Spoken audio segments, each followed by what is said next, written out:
నేడు తెలుగు జాతి అంతా మోగపోయింది. తెలుగు జాతి కన్నా కూడా తెలుగు భాషకి తీరని లోటు నారాయణ రెడ్డి గారి హఠాన్ మరణం. వారికి, మా తండ్రి గారికి, అలాగే నారాయణ రెడ్డి గారికి నాకు ఎన్నో ఏళ్ల అనుబంధం. నాకన్నా ముందు మా తండ్రి గారితో వారికి అనుబంధం ఎక్కువ. గులేబా కావళి కథ సినిమాలో నన్ను దోచుకొందువటే వన్నెల దొరసాని అని ఆ పాటతో ఆయన సినీ జీవితం ఆరంభమైంది. అప్పటి నుంచి చివరి సామ్రాట్ అశోక్ వరకు అదే అనుబంధం కొనసాగింది. ముఖ్యంగా ఇక్కడ అందరికీ తెలియాల్సింది ఒకటి, ఆయన ఒక సాహిత్యవేత్త అంటున్నారు, ఒక కవి అంటున్నారు, ఒక సినీ గేయ రచయిత అంటున్నారు. కానీ అందరికీ తెలియంది ఆయన సినిమా మాటల రచయిత కూడా. ఇది ఎవరికీ తెలియదు. ముఖ్యంగా ఆయన మొట్టమొదటగా నేను అనుకుంటున్నాను మా నాన్నగారు కాంతారావు గారు నటించిన ఏకవీర సినిమాకి ఆయన డైలాగ్స్ రాశారు సినిమాకి. దాని తర్వాత మా నాన్నగారు బాలకృష్ణ నటించి రామకృష్ణ సినీ స్టూడియోస్ నిర్మించిన అక్బర్ సలీం అనార్కలి సినిమాకి మాటలు రాయటం, సినిమాకి మాటలు రాయటం జరిగింది. ఆయన ఆ సినిమా మొత్తం పాటలు కూడా వారే రాయటం జరిగింది.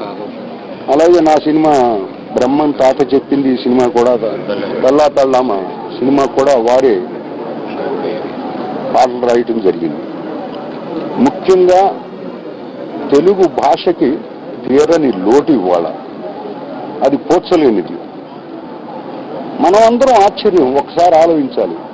తెలంగాణ ప్రాంతంలో ఒక మారుమూల పల్లెలో పుట్టి ఉర్దూ మాధ్యమంలో చదివి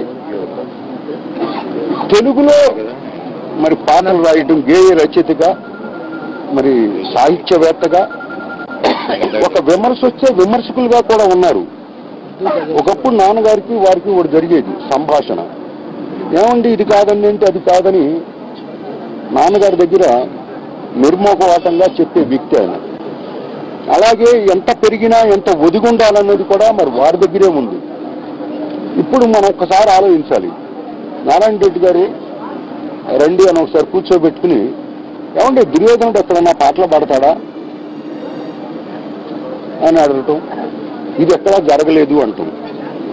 ఇది చిత్రం కదా, బళారే విచిత్రం అని వారు చెప్పడంతోనే ఆయన చిత్రం బళారే విచిత్రం అని మరి దుర్యోధనుడికి యుగళ గీతం రాయటం జరిగింది.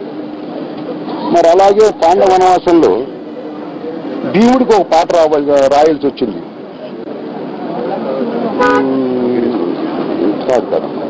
అలాంటప్పుడు ఏమిటి రాయాలి అంటే నారాయణ రెడ్డి గారు అన్నారు, వారు ఏదో రాసుకొచ్చారు. ఇది కాదు నారాయణ రెడ్డి గారు, ఈ సినిమాలో చిత్రం బళారే విచిత్రం అన్నట్టుగా ఛాంగురే అని ఒక పాట రాయాలండి అన్నారు. అంటే మీరు కూడా ఒకసారి గతంలో నారాయణ రెడ్డి గారి ఇంటర్వ్యూలో కూడా వారు చెప్పారు ఒకసారి, అసలు ఛాంగురే అన్నది తెలుగు భాషలో, తెలుగు పదాల్లో ఎక్కడా